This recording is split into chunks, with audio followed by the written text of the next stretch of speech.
Buon pomeriggio a tutti voi dalla mia cucina. Io sto preparando la sappa, la vedete? Sta bollendo. Sono vicino ai fornelli.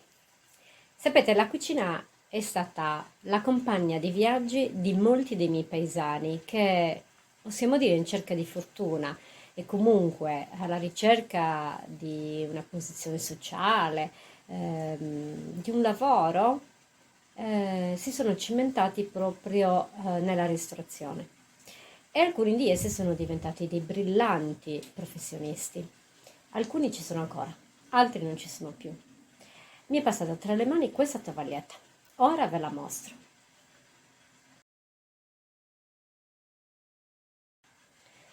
Moltissimi di voi l'avranno riconosciuta e sicuramente avranno, come dire, aperto il cassetto dei ricordi. Ricordi che sono nitidi tutti i giorni, ma che in alcuni momenti, quando un qualcosa o un qualcuno, come dire, ce li rinfresca, allora quei ricordi si arricchiscono di dettagli e la mente viaggia nel tempo. E sì, è proprio di lui, del cacciatore di Elio Boy, che vi voglio parlare. Anzi, non del suo ristorante, che io conoscevo solo per nome, ma del nostro ultimo incontro. È proprio Elio che voglio dedicare un pensiero. E dopo essere stata nel nostro orto a cercare delle noci e aver visto una signora che stirava questa tovaglietta con i coordinati tovaglioli, dono di Elio di quando aveva deciso di vendere il ristorante, che ho deciso di fare un salto nel suo vicinato. Aio, bene, che ti conto.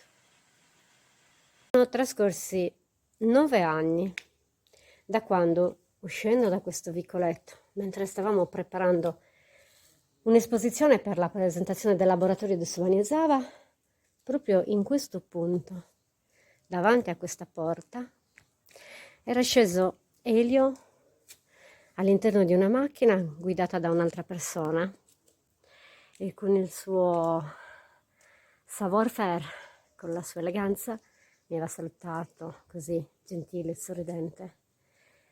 Eravamo alla vigilia di Ferragosto. Appena un mese dopo, il 17 di settembre, Elio ci ha lasciati.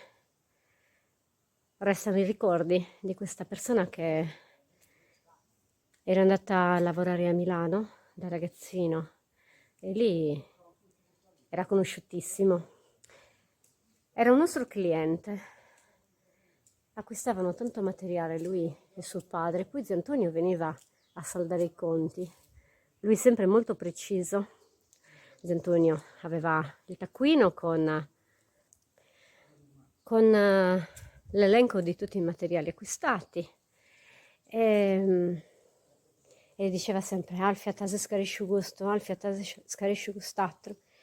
E mia mamma diceva sempre, zio Antonio, sei un uomo onesto. Quando zio Antonio andava via lasciava una scia di profumo incredibile. E dovevamo spalancare tutte le finestre per arieggiare perché mia mamma era allergica, anche se il profumo era buonissimo. Ecco, delle persone restano i ricordi dei passi, dei loro passi che hanno percorso queste strade, persone che abbiamo incontrato, che abbiamo in qualche modo conosciuto. Ciao Elio.